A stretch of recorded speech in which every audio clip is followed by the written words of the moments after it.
Les pensées de Blaise Pascal, suite. Article 13. Les miracles. Commencement. Les miracles discernent la doctrine et la doctrine discerne les miracles. Il y a de faux et de vrais. Il faut une marque pour les connaître. Autrement, ils seraient inutiles. Or, ils ne sont pas inutiles et sont au contraire fondements. Or, il faut que la règle qu'ils nous donnent soit vraie, qu'elle ne détruise la preuve que les vrais miracles donnent de la vérité, qui est la fin principale des miracles. Moïse en a donné 2, que la prédiction n'arrive pas, Deutéronome 18, et qu'il ne mène point à l'idolâtrie, Deutéronome 13. Et Jésus-Christ, 1. Si la doctrine règle les miracles sont inutiles pour la doctrine. Si les miracles règlent, point de suspension. Objection à la règle. Le discernement des temps. Autre règle durant Moïse, autre règle à présent. Miracle. C'est un effet qui excède la force naturelle des moyens qu'on y emploie, et non-miracle est un effet qui n'excède pas la force naturelle des moyens qu'on y emploie. Ainsi ceux qui guérissent par l'invocation du diable ne font pas un miracle, car cela n'excède pas la force naturelle du diable. Mais, point de suspension. Les deux fondements, l'un intérieur, l'autre extérieur. La grâce, les miracles, tous deux surnaturels. Les miracles et la vérité sont nécessaires à cause qu'il faut convaincre l'homme entier en corps et en âme. Toujours où les hommes ont parlé du vrai Dieu, où le vrai Dieu a parlé aux hommes.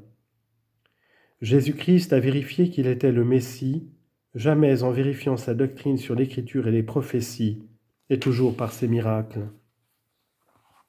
Il prouve qu'il remet les péchés par un miracle. Ne vous réjouissez point de vos miracles, dit Jésus-Christ, mais de ce que vos noms sont inscrits dans les cieux. S'ils ne croient point Moïse, ils ne croiront point un ressuscité. Nicodème reconnaît par ses miracles que sa doctrine est de Dieu. Cimus quia venistia Deo magister, nemo enim potest ex signa facere quae tu facis nisi Deus fuerit cum eo. Traduction. Nous savons que tu es venu de Dieu en maître, car personne ne peut faire les miracles que tu fais si Dieu n'est pas avec lui. Jean 3, 2. Il ne juge pas des miracles par la doctrine, mais de la doctrine par les miracles. Les Juifs avaient une doctrine de Dieu, comme nous en avons une de Jésus-Christ, et confirmée par miracle, et défense de croire à tous faiseurs de miracles, et de plus ordre de recourir aux grands prêtres et de s'en tenir à eux. Et ainsi, toutes les raisons que nous avons pour refuser de croire les faiseurs de miracles, ils les avaient à l'égard de leurs prophètes. Et cependant, ils étaient très coupables de refuser les prophètes à cause de leurs miracles, et Jésus-Christ, et n'eussent pas été coupables s'ils n'eussent point vu les miracles. Nisi fecissem peccatum non aberrent. Si je n'avais pas fait en eux des œuvres que personne d'autre n'a faites, ils n'auraient pas de péché. Jean 15, 24. Donc toute la créance est sur les miracles. La prophétie n'est point appelée miracle, comme saint Jean parle du premier miracle en Cana, et puis de ce que Jésus-Christ dit à la Samaritaine qui découvre toute sa vie cachée, et puis guérit le fils d'un sergent, et saint Jean appelle cela le deuxième signe. Les combinaisons de miracles. Le second miracle peut supposer le premier, mais le premier ne peut supposer le second. On n'aurait point péché en ne croyant pas Jésus-Christ sans les miracles. Je ne serai pas chrétien sans les miracles, dit saint Augustin. Miracles. Que je hais ceux qui font les douteurs de miracles. Montaigne en parle comme il faut dans les deux endroits. On voit en l'un combien il est prudent, et néanmoins il croit en l'autre et se moque des incrédules. Quoi qu'il en soit, l'Église est sans preuve s'ils ont raison. Montaigne contre les miracles. Montaigne pour les miracles. Il n'est pas possible de croire raisonnablement contre les miracles. Incrédules les plus crédules. Ils croient les miracles de Vespasien pour ne pas croire ceux de Moïse. Titre. D'où vient qu'on croit tant de menteurs qui disent qu'ils ont vu des miracles et qu'on ne croit aucun de ceux qui disent qu'ils ont des secrets pour rendre l'homme immortel et pour rajeunir? Ayant considéré d'où vient qu'on ajoute tant de fois à tant d'imposteurs qui disent qu'ils ont des remèdes jusques à mettre souvent sa vie entre leurs mains, il m'a paru que la véritable cause est qu'il y en a de vrais, car il ne serait pas possible qu'il y en eût tant de faux et qu'on y donnât tant de créances s'il y en avait de véritables. Si jamais il n'y eut remède à aucun mal et que tous les maux eussent été incurables, il est impossible que les hommes se fussent imaginés qu'ils en pourraient donner, et encore plus que tant d'autres eussent donné croyance à ceux qui se fussent vantés d'en avoir. De même que si un homme se vantait d'empêcher de mourir, personne ne le croirait, parce qu'il n'y a aucun exemple de cela. Mais comme il y eut quantité de remèdes qui se sont trouvés véritables par la connaissance même des plus grands hommes, la créance des hommes s'est pliée par là, et cela s'étant connu possible, on a conclu de là que cela était. Car le peuple raisonne ordinairement ainsi. Une chose est possible, donc elle est. Parce que la chose ne pouvant être niée en général, puisqu'il y a des effets particuliers qui sont véritables, le peuple qui ne peut discerner quels d'entre ces effets particuliers sont les véritables, les croit tous. De même, ce qui fait qu'on croit tant de faux effets de la lune, c'est qu'il y en a de vrais, comme le flux de la mer. Il en est de même des prophéties, des miracles, des divinations par les songes, des sortilèges, etc. Car si de tout cela il n'y avait jamais rien eu de véritable, on n'en aurait jamais rien cru. Et ainsi, au lieu de conclure qu'il n'y a point de vrais miracles parce qu'il y en a tant de faux, il faut dire au contraire qu'il y a certainement de vrais miracles puisqu'il y en a de faux, et qu'il y en a de faux que par cette raison qu'il y en a de vrais. Car il ne serait pas possible que les hommes se fussent imaginés tant de fausses religions s'il n'y en avait une véritable. L'objection à cela, c'est que les sauvages ont une religion, mais on répond à cela que c'est qu'ils en ont entendu parler, comme il paraît par le déluge, la circoncision, la croix de saint André, etc. Ayant considéré d'où vient qu'il y a tant de faux miracles, de fausses révélations, sortilèges, etc., il m'a paru que la véritable cause est qu'il y en a de vrais, car il ne serait pas possible qu'il y eût tant de faux miracles s'il n'y en avait de vrais, ni tant de fausses révélations s'il n'y en avait une véritable. Car s'il n'y avait jamais eu de tout cela, il est comme impossible que les hommes se le fussent imaginé, et encore plus impossible que tant d'autres l'eussent cru. Mais comme il y a eu de très grandes choses véritables et qu'ainsi elles ont été crues par de grands hommes, cette impression a été cause que presque tout le monde s'est rendu capable de croire aussi les fausses. Et ainsi, au lieu de conclure qu'il n'y a point de vrais miracles puisqu'il y en a tant de faux, il faut dire au contraire qu'il y a de vrais miracles puisqu'il y en a tant de faux, et qu'il n'y en a de faux que par cette raison qu'il y en a de vrais, et qu'il n'y a de même de fausses religions que parce qu'il y en a une de vraie. L'objection à cela que les sauvages ont une religion, mais c'est qu'ils ont entendu parler de la véritable, comme il paraît par la croix de saint André, le déluge, la circoncision, etc. Cela vient de ce que l'esprit de l'homme, se trouvant plié de ce côté-là par la vérité, devient susceptible par là de toutes les faussetés. De 7 points de suspension. Jérémie 23, 32. Les miracles des faux prophètes. En l'hébreu évatable, il y a les légèretés. Miracle ne signifie pas toujours miracle. 1 Roi 15. Miracle signifie crainte et est ainsi en l'hébreu.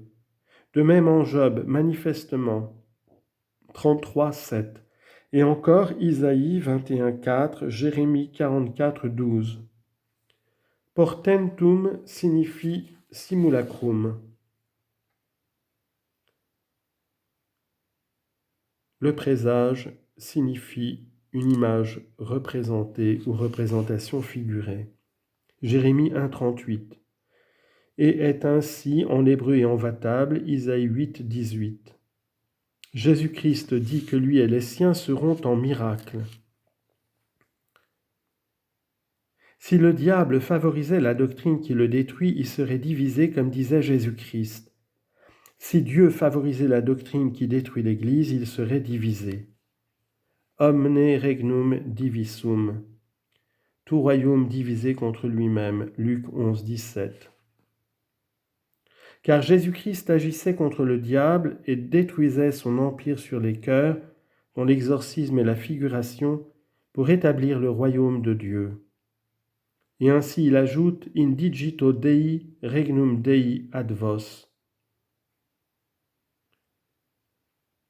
Si c'est par le doigt de Dieu que j'agis, c'est que le royaume de Dieu est venu jusqu'à vous. Luc 11, 20. Il y a bien de la différence entre tenter et induire en erreur. Dieu tente, mais il n'induit pas en erreur. Tenter, c'est procurer des occasions qui, n'imposant point de nécessité, si on n'aime pas Dieu, on fera une certaine chose. Induire en erreur, c'est mettre l'homme dans la nécessité de conclure et suivre une fausseté. Abraham, Gédéon, signe au-dessus de la révélation. Les Juifs s'aveuglaient en jugeant des miracles par l'Écriture. Dieu n'a jamais laissé ses vrais adorateurs. J'aime mieux suivre Jésus-Christ qu'aucun autre parce que il a le miracle, les prophéties, la doctrine, la perpétuité, etc. Les donatistes, point de miracle qui oblige à dire que c'est le diable. Plus on particularise Dieu, Jésus-Christ, l'Église, point de suspension. S'il n'y avait point de faux miracles, il y aurait certitude. S'il n'y avait point de règles pour les discerner, les miracles seraient inutiles et il n'y aurait pas de raison de croire. Or, il n'y a pas humainement de certitude humaine, mais raison. Ou Dieu a confondu les faux miracles, ou il les a prédits, et par l'un et par l'autre il s'est élevé au-dessus de ce qui est surnaturel à notre égard, et nous y a élevés nous-mêmes. Les miracles ne servent pas à convertir, mais à condamner. Raison pourquoi on ne croit point. Jean 12, 37. Cum autem tanta signa feciset, non credebant in eum, ut sermo Isaïe impleretur, ex caecavit.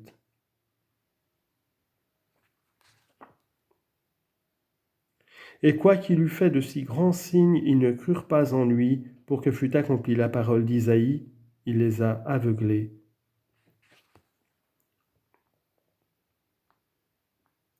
Ec dixit Isaïas, quando vidit gloria meius et locudus est de eo.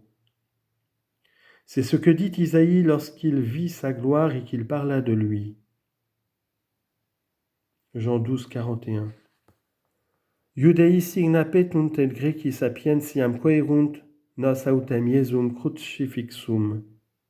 Les Juifs demandent des signes, les Grecs recherchent la sagesse, mais nous proclamons le Christ crucifié. 1 Corinthiens 1, 22.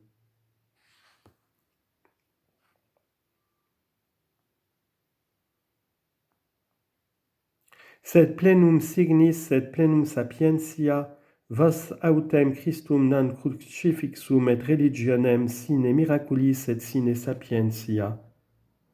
Mais plein de signes, plein de sagesse, mais vous annoncez un Christ non crucifié et une religion sans miracle ni sagesse.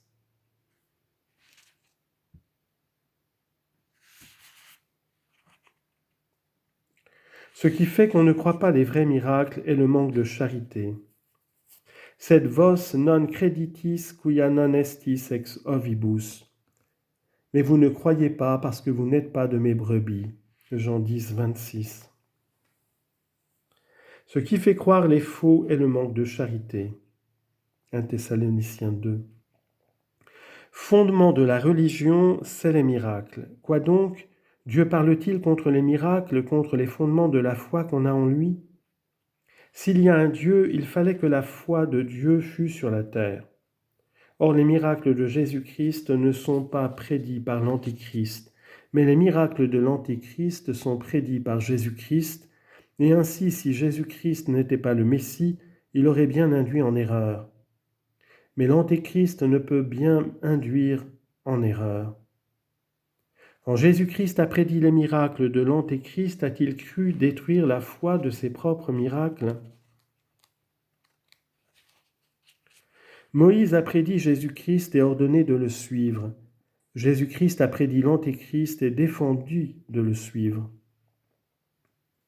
Il était impossible qu'au temps de Moïse on réservât sa croyance à l'Antéchrist qui leur était inconnu. Mais il est bien aisé au temps de l'Antéchrist de croire en Jésus-Christ déjà connu. Il n'y a nulle raison de croire en l'Antéchrist qui ne soit à croire en Jésus-Christ, mais il y en a en Jésus-Christ qui ne sont pas en l'autre. Juge 3,23. Si le Seigneur nous eût voulu faire mourir, il ne nous eût pas montré toutes ces choses. Ézéchias, Sénachérib. Jérémie. Hananias, faux prophète, meurt le 7e mois. 2 Maccabées 3, le temple prêt à piller secouru miraculeusement. 2 Maccabées 15. 3 Rois 17, la veuve à Élie qui avait ressuscité l'enfant, par là je connais que tes paroles sont vraies. 3 Rois 17, Élie avec les prophètes de Baal. Jamais en la contention du vrai Dieu, de la vérité, de la religion, il n'est arrivé de miracle du côté de l'erreur et non de la vérité. Contestation. Abel, Caïn, Moïse, magicien, Élie, faux prophète, Jérémie, Ananias, Michée, faux prophète, Jésus-Christ, pharisien, Saint Paul, Bar-Jésus, apôtre exorciste, les chrétiens et les infidèles, les catholiques, les hérétiques, Élie, Enoch, Antéchrist. Toujours le vrai prévaut en miracle. Les deux croient. Jésus-Christ dit que les Écritures témoignent de lui, mais il ne montre pas en quoi. Même les prophéties ne pouvaient pas prouver Jésus-Christ pendant sa vie, et ainsi on n'eût pas été coupable de ne pas croire en lui avant sa mort. Si les miracles n'eussent pas suffi sans la doctrine. Or ceux qui ne croyaient pas en lui encore vivant étaient pécheurs, comme il le dit lui-même, et sans excuse. Donc il fallait qu'ils eussent une démonstration à laquelle ils résistassent. Or, ils n'avaient pas la nôtre, mais seulement les miracles. Donc ils suffisent, quand la doctrine n'est pas contraire, et on y doit croire. Jean 7, 40. Contestation entre les Juifs comme entre les chrétiens aujourd'hui. Les uns croyaient en Jésus-Christ, les autres ne le croyaient pas, à cause des prophéties qui disaient qu'il devait naître de Bethléem. Il devait mieux prendre garde s'il n'en était pas, car ces miracles étaient convaincants. Il devait bien s'assurer de ces prétendues contradictions de sa doctrine à l'Écriture, et cette obscurité ne les excusait pas, mais les aveuglait. Ainsi ceux qui refusent de croire les miracles d'aujourd'hui pour une prétendue contradiction chimérique ne sont pas excusés. Le peuple qui croyait en lui sur ces miracles, les pharisiens leur disaient « Ce peuple est maudit, qui ne sait pas la loi. » Mais y a-t-il un prince ou un pharisien qui ait cru en lui ? Car nous savons que nul prophète ne sort de Galilée. Nicodème répondit « Notre loi juge-t-elle un homme devant que de l'avoir entendu, et encore un tel homme qui fait de tels miracles ?» Les prophéties étaient équivoques, elles ne le sont plus. Les 5 propositions étaient équivoques, elles ne le sont plus. Les miracles ne sont plus nécessaires à cause qu'on en a déjà. Mais quand on n'écoute plus la tradition, quand on ne propose plus que le pape, quand on l'a surpris, et qu'ainsi ayant exclu la vraie source de la vérité, qui est la tradition, ayant prévenu le pape qui en est le dépositaire, la vérité n'a plus de liberté de paraître. Alors les hommes ne parlant plus de la vérité doit parler elle-même aux hommes. C'est ce qui arriva au temps d'Arius. Miracle sous Dioclétien et sous Darius et sous Arius. Miracle. Le peuple conclut cela de soi-même. mais s'il vous en faut donner la raison. Point de suspension.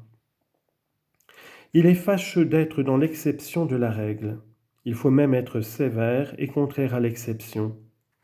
Mais néanmoins, comme il est certain qu'il y a des exceptions de la règle, il en faut juger sévèrement, mais justement. Jean 6, 26.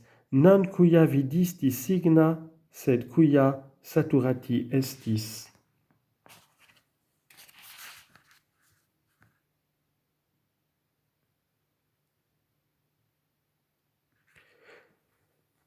Non parce que vous avez vu des signes, mais parce que vous avez été rassasiés. Jean 6, 26. Ceux qui suivent Jésus-Christ à cause de ses miracles honorent sa puissance dans tous les miracles qu'elle produit. Mais ceux qui, en faisant profession de le suivre pour ses miracles, ne le suivent en effet que parce qu'il les console et les rassasie des biens du monde, ils déshonorent ces miracles quand ils sont contraires à leur commodité. Non est hic homo ad Deo qui sabbatum non custodit, alii quomodo potest homo peccator ex signa facere. Cet homme n'est point de Dieu car il ne respecte pas le sabbat. Mais d'autres disaient, comment un simple pécheur peut-il accomplir de pareils miracles? Jean 9, 16. Lequel est le plus clair? Tu quid dicis, dico quia propheta est, nisi esset hic ad Deo non poterat facere quidquam. Traduction. Et toi, que dis-tu? Il répondit, je dis parce que c'est un prophète. S'il ne venait pas de Dieu, il ne pourrait rien faire du tout. Jean 9, 17 et 33. Dans le Vieux Testament, quand on vous détournera de Dieu. Dans le Nouveau, quand on vous détournera de Jésus-Christ. Voilà les occasions d'exclusion à la fois des miracles marqués. Il ne faut pas y donner d'autres exclusions. S'ensuit-il de là qu'ils auraient droit d'exclure tous les prophètes qui leur sont venus? Non. Ils eussent péché en n'excluant pas ceux qui niaient Dieu et eussent péché d'exclure ceux qui ne niaient pas Dieu. D'abord donc, on voit un miracle, il faut ou se soumettre ou avoir d'étranges marques du contraire. Il faut voir s'il nie un Dieu ou Jésus-Christ ou l'Église.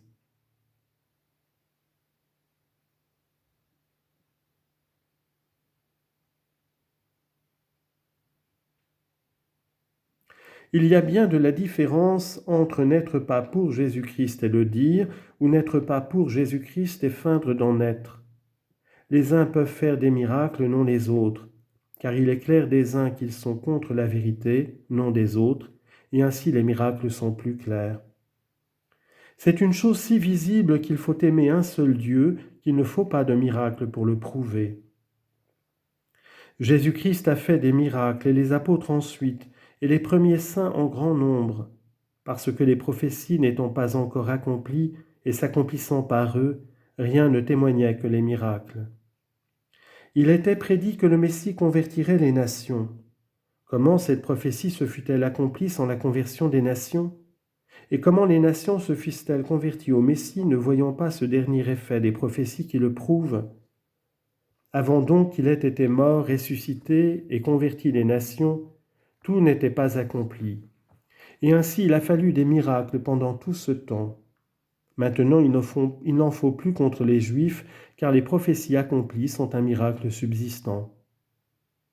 Si vous ne croyez en moi, croyez au moins aux miracles. Il les renvoie comme aux plus forts. Il avait été dit aux Juifs aussi bien qu'aux chrétiens qu'ils ne crussent pas toujours les prophètes, mais néanmoins les pharisiens et les scribes font grand état de ces miracles et essaient de montrer qu'ils sont faux ou faits par le diable, étant nécessités d'être convaincus s'ils reconnaissent qu'ils sont de Dieu. Nous ne sommes pas aujourd'hui dans la peine de faire ce discernement. Il est pourtant bien facile à faire. Ceux qui ne nient ni Dieu ni Jésus-Christ ne font point de miracle qui ne soit sûr. Nemo facit virtutem in nomine meo et cito possit de me male loqui.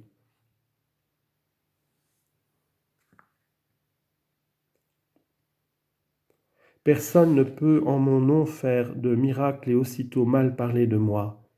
Marc 9, 38. Mais nous n'avons point à faire ce discernement. Voici une relique sacrée, voici une épine de la couronne du Sauveur du monde, en qui le prince de ce monde n'a point puissance, qui fait des miracles par la propre puissance de ce sang répandu pour nous. Voici que Dieu choisit lui-même cette maison pour y faire éclater sa puissance. Ce ne sont point des hommes qui font ces miracles par une vertu inconnue et douteuse, qui nous oblige à un difficile discernement, c'est Dieu même, c'est l'instrument de la passion de son Fils unique qui, étant en plusieurs lieux, choisit celui-ci et fait venir de tous côtés les hommes pour y recevoir ces soulagements miraculeux dans leur langueur. L'Église a 3 sortes d'ennemis, les Juifs qui n'ont jamais été de son corps, les hérétiques qui s'en sont retirés et les mauvais chrétiens qui la déchirent au dehors. Ces 3 sortes de différents adversaires la combattent ordinairement diversement, mais ici ils la combattent d'une même sorte. Comme ils sont tous sans miracle et que l'Église a toujours eu contre eux des miracles, ils ont tous eu le même intérêt à les éluder et se sont tous servis de cette défaite. Il ne faut pas juger de la doctrine par les miracles, mais des miracles par la doctrine. Il y avait 2 partis entre ceux qui écoutaient Jésus-Christ, les uns qui suivaient sa doctrine pour ses miracles, les autres qui disaient. Il y avait 2 partis au temps de Calvin. Il y a maintenant les jésuites, etc.